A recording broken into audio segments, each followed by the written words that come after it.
Hi, welcome back. This time in Module 5, we're going to talk about incentives. In other words, the module focuses on law and economics. Legal reasoning can be viewed through an economic prism and emphasizes efficiency, outcomes, and practical impacts of laws and decisions. The ideas of efficiency, single owner theory, and least cost avoiders can target optimal resource utilization and maximizing overall benefits. Um, this is by concentrating on who can most effectively prevent harm and managing resources. And legal decisions can aim to produce the best possible societal outcomes with the least waste. So, the Coase theorem, which we're going to focus on here, highlights the importance of practicality and flexibility.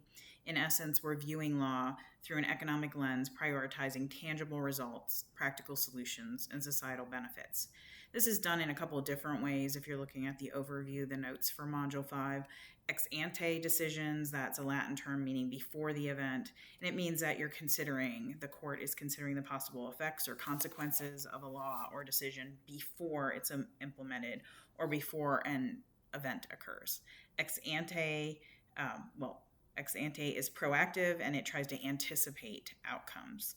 On the other hand is ex post, which is after the event, and it evaluates the actual effects of outcomes of laws or court decisions after it's been in place. It's retrospective in application and in looking at how laws are effective or the impact of prior decisions.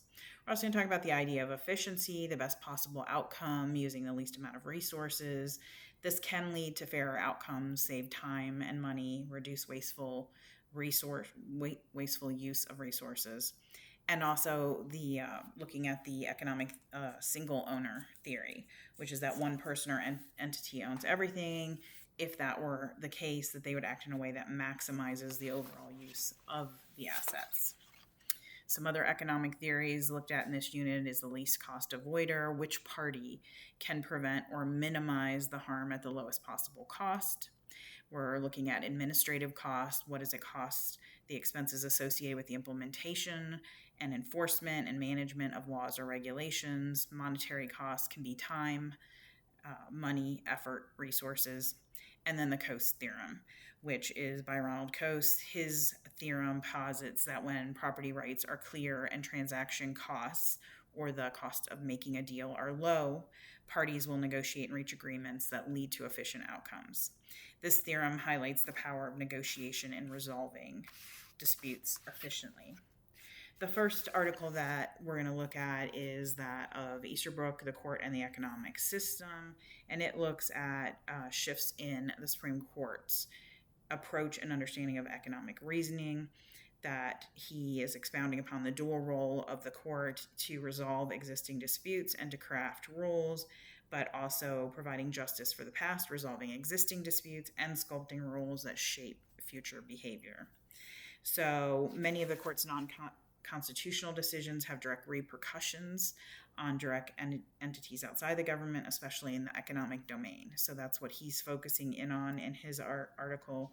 He talks about economic cases present distinct sets of challenges, and they often require nuanced understandings of intricate economic principles, an area that traditional legal education might not sufficiently address. So it's not something that lawyers are innately taught and familiar with.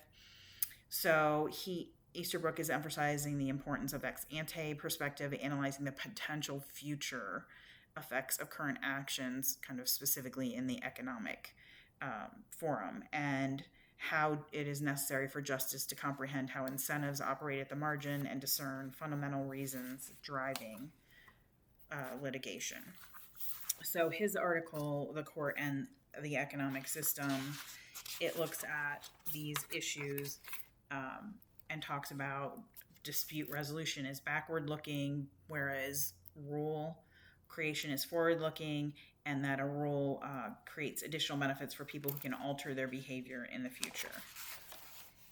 The economic cases that are presented to court require judges to answer questions that neither law school, law practice, or the usual pre-judicial career provides necessary skills for, and this then leads to unsettling problems in the judicial process, the problem of inconsistency, that the law is developed incrementally and the judicial system works against principled, consistent approaches.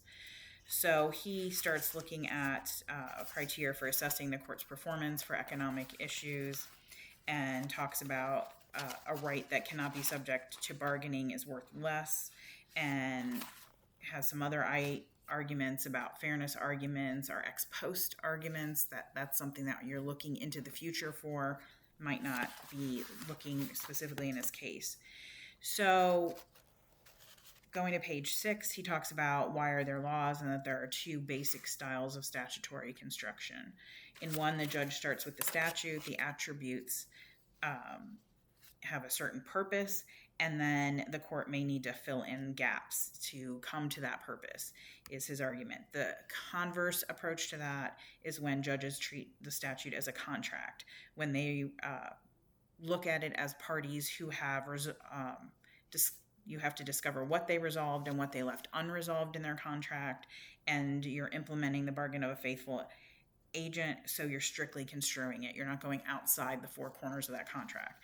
So he states that that's where the case law looks at that, and then looks again at the smaller, more cohesive group of effective lobbyists and how they then impact statutes and how statutes are written. So he talks about on page 7 that some laws are general interest laws, for instance, prohibiting murder, and that other laws are private interest laws, such as tobacco subsidies, but these usually reflect a mixture of objectives. So general interest statutes are designed to vest discretion in courts, and so you can see that. And then the approaches that are used for that, general interest laws, are designed to vest interest in the court to transfer the locus of the decision. The court implements general statutes by becoming the decision maker. The decision of the courts are things for which a party's bargained. He talks about another approach on page 7 is to look for the what is the indicia of rent-seeking legislation, the limits on the entry into the business and other things like that. Or third, look at the process. Who lobbied for the legislation? What deals were struck in the cloakroom? Who gave up what? What was the negotiation process to come about that statute? So he talks in page 8 about the scope of the inquiry. The 3 principles that he's addressed are the ex ante analysis, the assessment of effects on the margin, and the appreciation of interest group nature of legislation. And all of these then have an impact on legislation. So he's then looking at the Supreme Court's decisions in the 1983 term specifically, and he goes through a number of different specific categories. First category he looks at is the increasing use of ex ante analysis, and talks about that in relation to the case of Clark versus Community for Creative Nonviolence, and that the court took an ex ante view looking at how the rules would affect future behavior in that case. He goes through some other case law talking about the marginal cost of using information and basically intellectual property rights when he's looking, starting at page 9, at some case law there, and the impact of that, and whether there's an ex post perspective that favors the free use of information, which then leaves us with too little, or an ex ante perspective that recognizes the difficulty of choice. In other words, how do you balance rights to use information with the fact that you have to incentivize that information being created in order for it to happen? So there's a number of other cases as he goes through this whole discussion. Some of these are interesting and have changed over time, particularly like when he's looking at Sony Corporation versus America versus Universal Studios, page 11, which was, can you tape with a VCR programs, whether that is a substitute for a copyrighted performance, and what the implications of that are. Because in that case, the court didn't follow either path. It rejected the ex post view, and recognize that rules for use of existing materials strongly influence the creation of new materials. You're not going to be incentivized to make new materials if you're not getting paid for that. But the court also disdained the perfunctory ex ante view. It tried instead to handle the optimum creation problem with the optimal use problem in mind, and it did it by treating both contributory infringement and fair use as methods of balancing incentives. So the court in that case tried to strike a balance between a copyright holder's legitimate demand for effective, not merely symbiotic protection of the statutory monopoly, and the rights of others to freely use that information.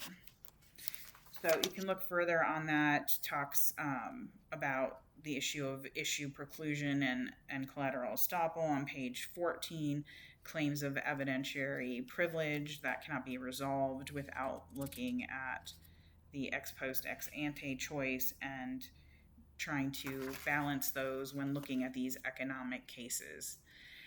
Part 3 of his on page 15 talks about the court on the margins, and the court's efforts to influence future conduct are doomed unless it appreciates how incentives works. So that there's really this overriding theme in this article about you have to look at economic impacts when the court's making decisions. And so it goes through some other case law there, looking at the 1983 decisions. Honestly, it makes the conclusion that the court wasn't even consistent in its use of what theory it was using and considering economic implications. A case that people would be familiar with is on page 19, the Silkwood case, which presented a question of whether state tort law could coexist with the federal system of nuclear regulations. There was a movie related to this as well. And in Silkwood, it stated that if the act establishes rules that Congress and the NRC believes are the optimum trade-off between safety and the cost of manufacture, then further regulation through juries or state regulatory commissions would only upset the balance. That, in fact, looks at perhaps that the federal statutes are private interest laws. All 9 of the justices in Silkwood took an ex ante view. All 9 treated punitive damages and tort law as a method to influence future behavior more than a method to compensate. And the majority asked the question, is this a private interest statute, or and if so, does the bargain cover tort action? So from an economic point of view, the majority was right to view the Atomic Energy Act as a private interest statute. You can review that article further. A look just basically then getting to the conclusion of the article after it looks again at interest groups, state laws, preservation of competition, the extent of the bargain approach. The conclusion on page 26 states that for most of the century, the court either ignored economic principles or got them backwards, and that in the 1983 term, the antitrust opinions read like a short treatise on microeconomics analysis. Much more thought was given by the justices to economic impact. In fact, says all of the justices asked economic questions during the 1983 term, and that today the court is more likely to ask whether a business practice increases or reduces the expected return to investors. So it concludes by stating that good agents reduce the cost of implementing laws, and that reducing the cost of anything and you get more of it. So good judges, is the conclusion of the article, make it easier for the political branch to strike compromises when it enacts new laws. And basically, that's the conclusion it comes to when looking at this, and the more consideration given by all of the judges in that 1983 term to economic principles. The next article is the Ronald Coase theorem and the problem of social cost. And so this article is from the Journal of Law and Economics. It is a 1960 article, and it looks at those actions of business firms which have harmful effects on others. And so it states that the question that is commonly thought of is is as one in which A inflicts harm on B, and what has to be decided is how should we restrain A, but Coase theorem is that this is wrong. We're asking the wrong question. We're dealing with the problem of reciprocal nature. To avoid a harm to B would be to inflict harm on A. And so the real question that has to be decided is, should A be allowed to harm B, or should B be allowed to harm A? And so it becomes a problem of how to avoid the more serious harm. And what answer is given, we have to know the value of what is obtained as well as the value of what is sacrificed. And so looking at the satisfactory method that he's suggesting, he's saying when the damaging business has to pay for all the damage caused and the pricing system works smoothly, that's when we're going to get the best answers.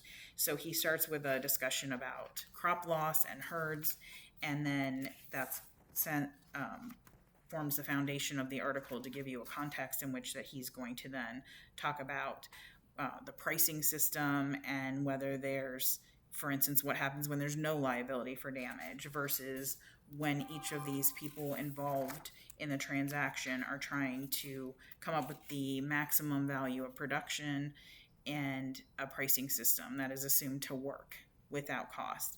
So he looks at various cases starting on page 8, talks about the Sturgis versus Bridman case, which was a confectioner, and he had 2 mortars and pestles that had been in business, same place for 60 years. The doctor next door then builds a building adjoining them, and he can't get his work done because of the noise and vibration.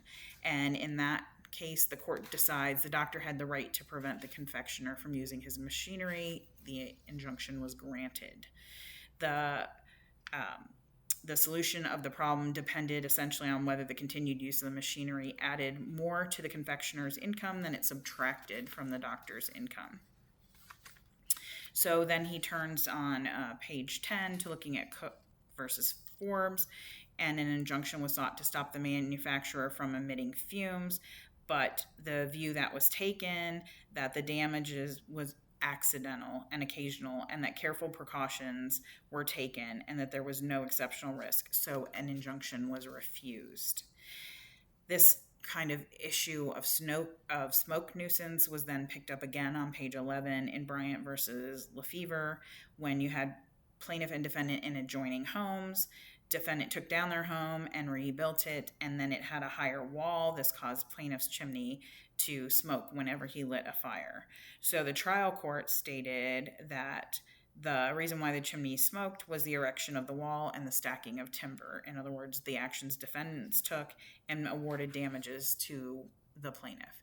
But the Court of Appeals reversed that decision.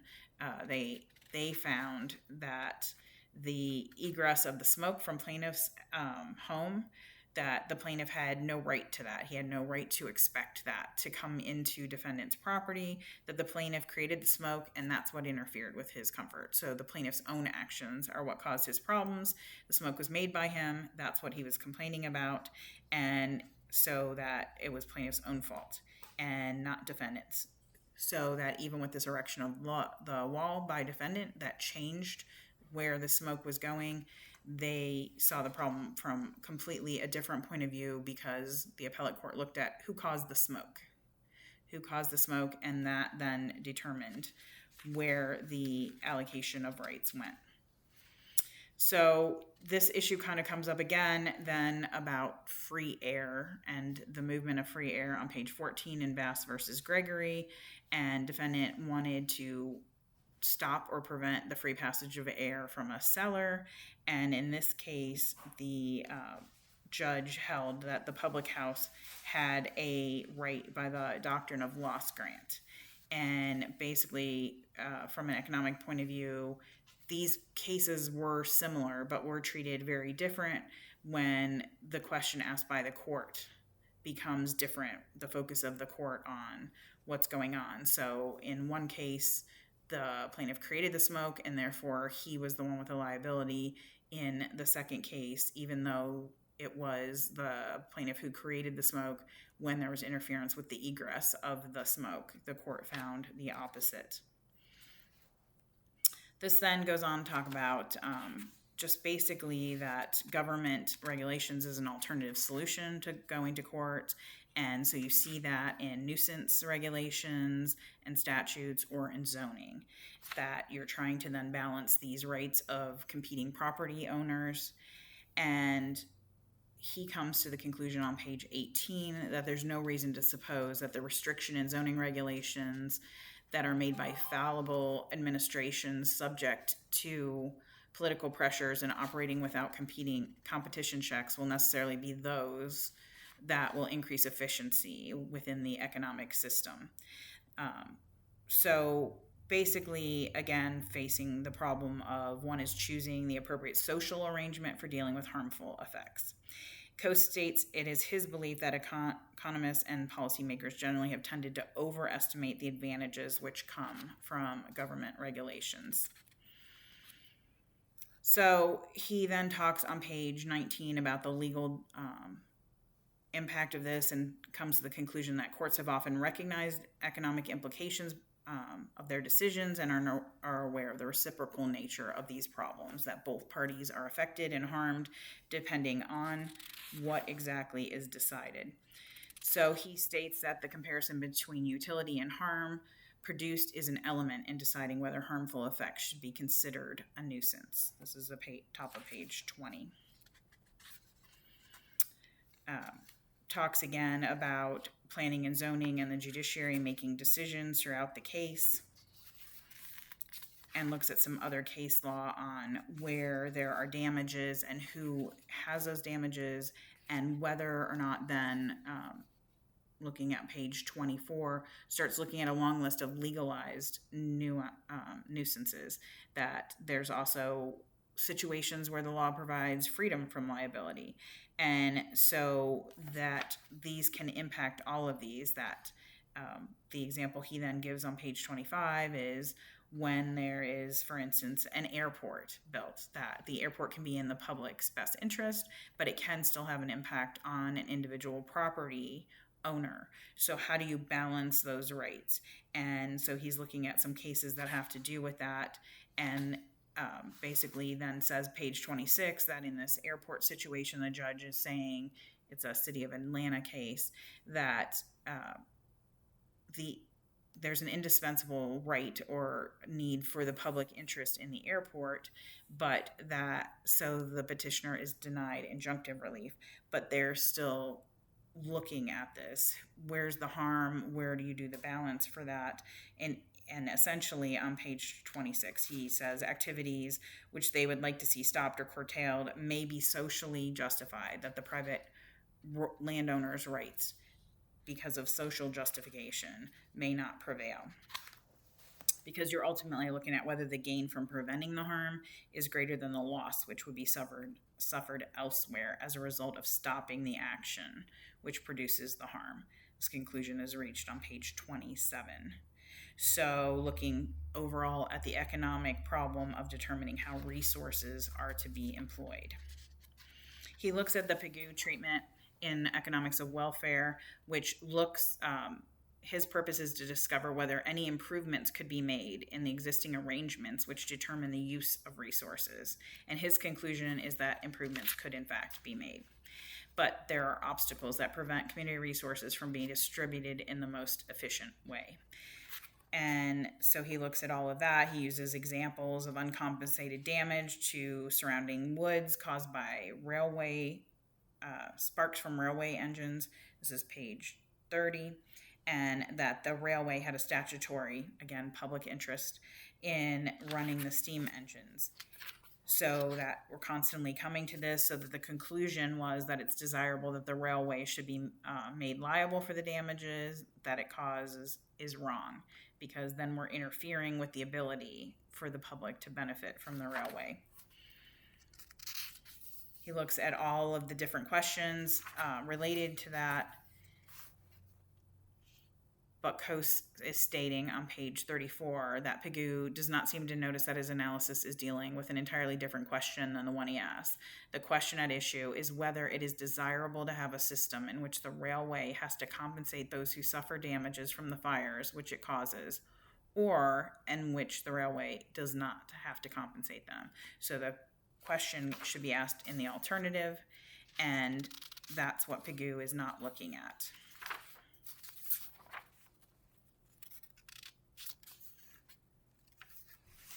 He looks then also about this issue of another case having to do with nuances, continues, and basically then talks about Professor Williams on page 38, that the whole law of nuisance is an attempt to reconcile and compromise between conflicting interests.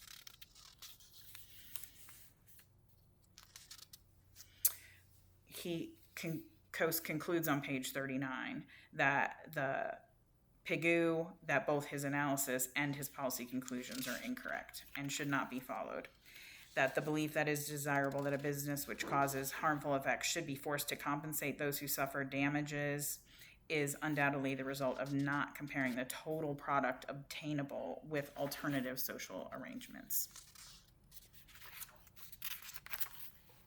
And he's then advocating for a change of approach in how we look at economic policies. Page 44, stating the cost of exercising a right is always the loss which is suffered elsewhere in consequence of the exercise of that right. This balance between giving one person the right to cause harm and the harm caused to another. Also, this week we're going to look at chapters of the book, and I will do that in a separate video. Thank you.